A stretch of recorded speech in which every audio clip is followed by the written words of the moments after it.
અધિકારીઓની દાદાગીરીથી નારાજ ધારાસભ્ય કેતન ઇનામદાર સંકલન બેઠકમાં ગેરહાજર જોવા મળ્યા. તંત્રની સંકલન બેઠકમાં ધારાસભ્ય કેતન ઇનામદાર સામેલ ન થયા. અધિકારીઓ ગાંઠતા ન હોવાથી સંકલન બેઠકમાં ધારાસભ્ય ગયા જ નહીં. બેઠકમાં ચર્ચાયેલા પ્રશ્નોનો કોઈ ઉકેલ ન આવતો હોવાનો ધારાસભ્યનો આરોપ છે અને અધિકારીઓ બેઠકમાં નક્કી કરાયેલી નીતિ મુજબ કામ ન કરતા હોવાનો આક્ષેપ છે. દર ત્રીજા શનિવારે અધિકારીઓ, ધારાસભ્યો અને સાંસદની સંકલન બેઠક મળે છે. સંકલન બેઠકમાં અનેક સમસ્યાઓ અંગે ચર્ચાઓ પણ થતી હોય છે અને વડોદરાના 5 ધારાસભ્યોએ મુખ્યમંત્રીને અધિકારીઓની મનમાની અંગે ફરિયાદ કરી હતી. એક અઠવાડિયું વીતી ગયા પછી પણ કાર્યવાહી ન થતા ધારાસભ્ય કેતન ઇનામદાર મેદાને આવ્યા.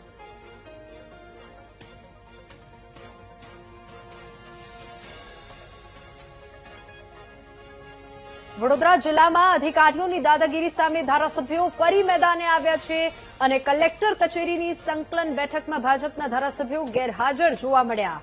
કેતન ઇનામદાર, અક્ષય પટેલ, ચૈતન્યસિંહ ઝાલા ગેરહાજર જોવા મળ્યા. વિવિધ કામોમાં વ્યસ્ત હોવાનું કારણ આગળ ધરીને ધારાસભ્યો ગેરહાજર જોવા મળ્યા છે.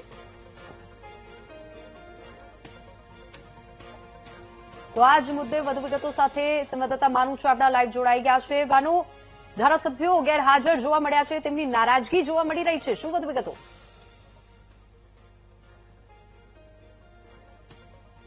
વિની 5 ધારાસભ્યોએ મુખ્યમંત્રીને રજૂઆત કર્યા બાદ પ્રથમ વખત આજે કલેક્ટરમાં સંકલનની બેઠક મળી અને આ સંકલનની બેઠકમાં 5માંથી 3 ધારાસભ્યો ગેરહાજર હતા.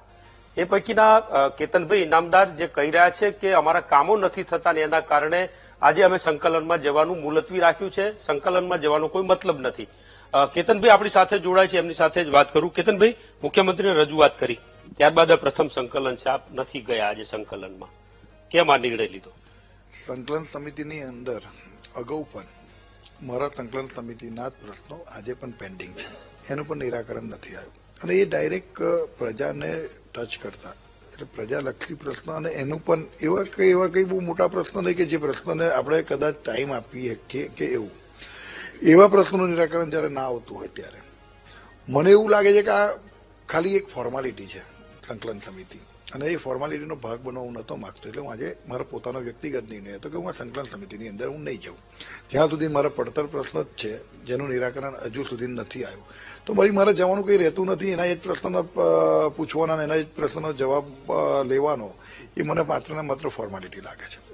આપ મુખ્યમંત્રીને પણ મળ્યા હતા, પત્ર લખ્યો હતો, ત્યારબાદ કઈ સંકલન નથી થયું સરકારમાંથી, પાર્ટીમાંથી? મુખ્યમંત્રી સાહેબને પત્ર લખ્યા પછીની પહેલી સંકલન છે અને હજુ સુધીને આ સંકલનના જે જૂની સંકલનના જે મારા પ્રશ્નો છે એ પણ આજે પેન્ડિંગ છે. અને હું તમને 2-3 પ્રશ્ન આપી પણ દઉં કે ધારો કે એક બહુ નાનો પ્રશ્ન કે ભાઈ એસટી વિભાગને મેં કહ્યું છે કે ભાઈ અનિયમિત બસ અહીંયા આગળ જે છે એ અનિયમિત બસોના લીધે બાળકો ખૂબ હેરાન થાય છે, જેને ખરેખર જવા આવવા બંનેમાં તકલીફ પડે છે. અને આ તો શિયાળાનો ટાઈમ છે. શિયાળાના ટાઈમની અંદર જે સાંજે વહેલી અંધારું વહેલું થઈ જતું હોય છે, રાત વહેલી પડી જતી હોય છે, ત્યારે બાળકોને 6:30 પોણા 7 વાગ્યા સુધી ડેપોમાં બસની રાહ જોવી પડે છે અને એના કારણે બાળકો મોડા પહોંચી, એમાં દીકરીઓ પણ હોય છે. આ તો બહુ નાનો પ્રશ્ન છે કે જેનું તાત્કાલિક સોલ્યુશન આવવું જોઈએ અને ફરી આ પ્રશ્ન ઉપસ્થિત પણ ના થવો જોઈએ. આજે પ્રશ્ન પૂછીએ અને 4 દિવસમાં માટે નિરાકરણ થાય, પાછું એલજીટીની એ જ વસ્તુ થઈ જાય તો મને એવું લાગે છે કે ખૂબ એને ગંભીરતા લેતા નથી. એવી જ રીતે નર્મદાની માઇનોર કેનાલની સાફ સફાઈની વાત અનેક સંકલનોમાં મેં કરેલી છે કે ભાઈ તમે એને તમારો 31 માર્ચથી 15 જૂન સુધીનો તમારો ટાઈમ મેન્ટેનન્સનો હોય છે અને એ જ ટાઈમે તમે જે પણ ટેન્ડર પ્રોસેસથી માંડીને જે પણ વસ્તુ કરવા માંગતા હોય એ મેન્ટેનન્સ પૂરું કરી અને ચોમાસા બાદ જ્યારે ખેડૂતોને પાણી જોઈએ ત્યારે તાત્કાલિક ધોરણે તમે ખેડૂતોને પાણી આપો તો એ માણસો જે ખેડૂતો પાણી માટે વલખાણા મારે અને પાણી વગર એમની જે પાકની પરિસ્થિતિ છે એ બગડે ના. આ એક ખેડૂતલક્ષી પ્રશ્ન છે. બીજી એક વાત તમને કહું, તળાવ બ્યુટિફિકેશનનું કામ મારે 2 વર્ષથી મારી સરકારે મને મંજૂર કરીને 7.5 કરોડ રૂપિયા યાત્રાધામમાંથી આપ્યા છે. 2 વર્ષ એને વહીવટી મંજૂરી આયા થયા.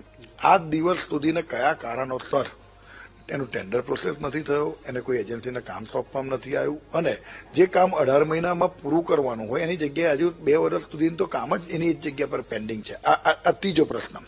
ચોથો પ્રશ્ન મારો આર્ટ્સ એન્ડ કોમર્સ કોલેજ, જે મને સરકારે આર્ટ્સ એન્ડ કોમર્સ કોલેજ સરકારી આપી એ સરકારી કોલેજ 2 વર્ષથી હું અહીં આગળ ડેસર તાલુકાની અંદર સિહોરા ગામમાં પ્રાથમિક શાળાની અંદર અમે એ કોલેજ ચલાવીએ છીએ. આજે બાળકોની સંખ્યા પણ ખૂબ વધુ છે.